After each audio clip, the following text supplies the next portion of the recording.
Nah, menurut Handroko tahun 2009, analisis variansi atau ANOVA ini merupakan suatu metode untuk menguji sebuah rancangan eksperimen dengan rancangan lebih dari dua kelompok.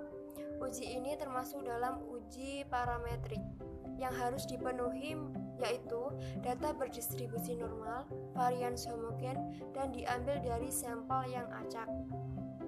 Asumsi yang harus dipenuhi dalam uji ANOVA, yang pertama, sampel berasal dari kelompok yang independen atau tidak berhubung satu dengan lain, sehingga uji ANOVA tidak bisa digunakan untuk sampel yang berpasangan. Yang kedua, varians data homogen. Yang ketiga, data berdistribusi normal. Prinsip uji ANOVA ialah dengan melakukan analisis variabilitas data menjadi dua sumber variasi, yaitu variasi di dalam kelompok atau within dan variasi antar kelompok atau between.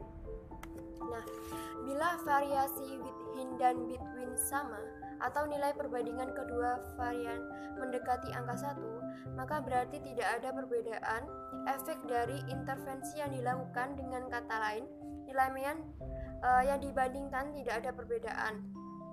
Sebaliknya, bila variasi antar kelompok lebih besar dari variasi di dalam kelompok, artinya intervensi tersebut memberikan efek yang berbeda. Dengan kata lain, nilai mean yang dibandingkan menunjukkan adanya perbedaan.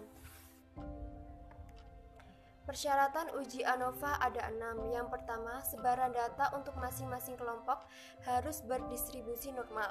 Yang kedua, variabel terikat harus mempunyai kesamaan varian atau bersifat homogen. Yang ketiga, subjek dalam setiap kelompok harus dipilih secara random dengan menggunakan teknis probabilitas. Yang keempat, data penelitian untuk variabel terikat idealnya berskala interval. Sementara jika data penelitian yang diperoleh berskala ordinal, maka sebaiknya ditransformasikan atau diubah menjadi skala interval terlebih dahulu. Yang kelima, kelompok yang dibandingkan harus berasal dari sampel yang berbeda atau tidak berpasangan. Yang keenam, variabel bebas idealnya bersifat non-metrik atau berskala ordinal.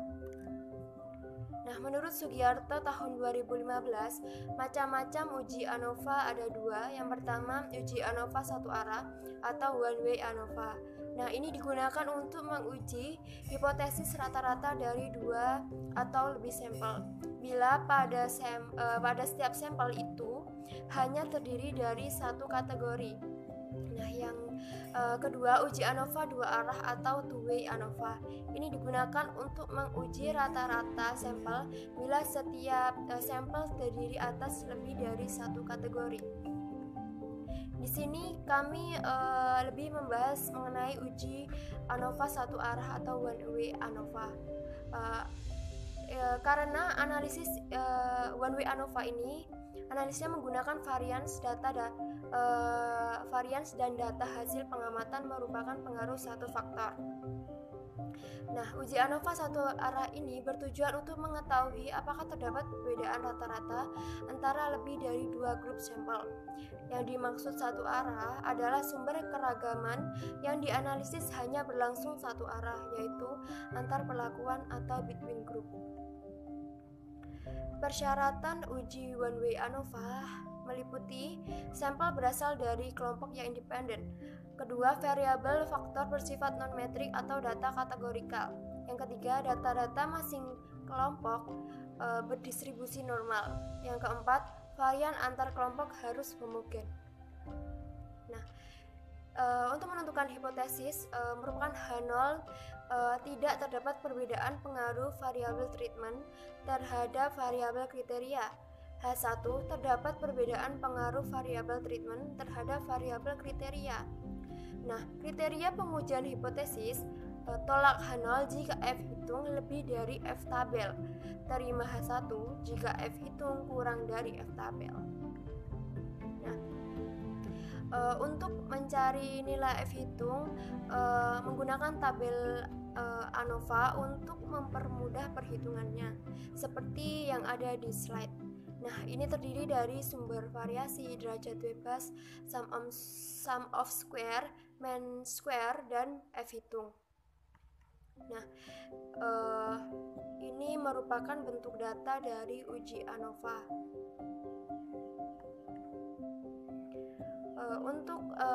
Ini merupakan rumus untuk mencari menggunakan uji ANOVA, di mana terdiri dari FK, SST, SSP, dan SSE. Nah, FK ini merupakan faktor koreksi. Nah, SST merupakan sum of square, dan SSP sum of square perlakuan, dan SSE sum of square error, di mana SST dikurangi SSP. Selanjutnya contoh kasus, misalkan 19 babi ditugaskan secara acak di antara 4 kelompok eksperimental. Setiap kelompok diberikan makanan diet yang berbeda. Data tentang berat babi atau dalam kilogram setelah diberikan makanan diet tersebut dihitung. Apakah berat badan babi sama untuk keempat kelompok tersebut? Ini dirujuk dari Sugiarto 2015. Nah, selanjutnya terdapat tabel makanan, yaitu makanan 1 itu 60,8, 57,0, 65,0, 58,6, 61,7. Makanan 2 68,7, 67,7, 74,0, 66,3, 69,8. Makanan 3 102,6, 102,1, 100,2, 96,5.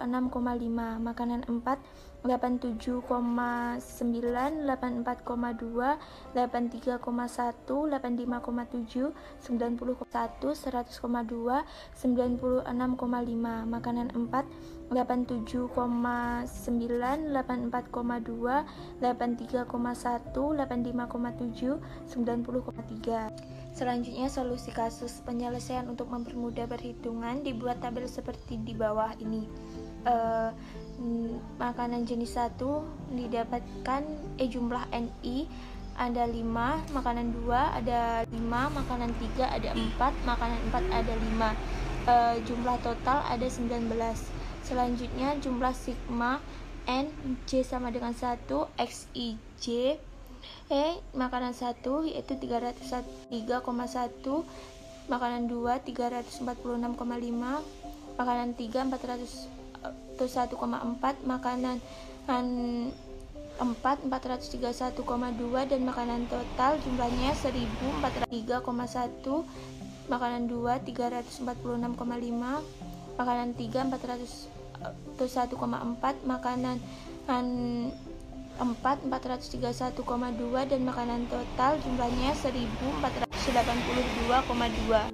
Maka diperoleh derajat kebebasan total N-1 didapatkan hasil 19, N-1 didapatkan hasil 18. Derajat kebebasan antar kelompok K-1 sama dengan K-1 didapatkan hasil 3. Derajat kebebasan error N-K sama dengan 19 min 4 didapatkan hasil 15.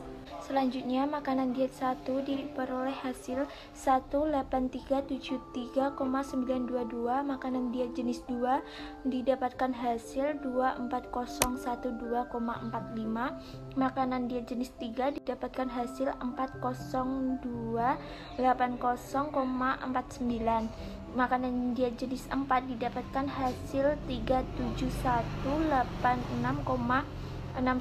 Kemudian semua makanan diet jenis 1 sampai 4 di total didapatkan hasil 37186,89, sehingga jumlah kuadrat total atau JKT didapatkan hasil 4354,698. Jumlah kuadrat antar kelompok atau JKA didapatkan hasil 4226,348. Jumlah kuadrat error sama dengan JKT min JKA sama dengan 4354,689 min 4226,348 sama dengan 128,350. sehingga diperoleh tabel ANOVA sebagai berikut. DB total didapatkan hasil 18, DB kelompok didapatkan hasil 3, DB error didapatkan hasil 15, JK total didapatkan hasil 4354,698, JK kelompok didapatkan hasil 4226,348, JK error didapatkan hasil 128,350, RJK kelompok didapatkan hasil 1408783, RJK error didapatkan hasil 8557, F hitung didapatkan hasil 165. Karena F0, 05,3,15 sama dengan 3,29 sehingga H0 ditolak, maka dapat disimpulkan bahwa adanya perbedaan rata-rata berat badan babi untuk keempat kelompok makanan. Nah, selanjutnya ada tabel F dari F 0,05,3,15 didapatkan hasil 3,29. Sekian video presentasi dari kelompok 4 mengenai uji T2 sampel berpasangan dan uji ANOVA satu arah. Apabila ada kesalahan, mohon maaf yang sebesar-besarnya. Wassalamualaikum warahmatullahi wabarakatuh.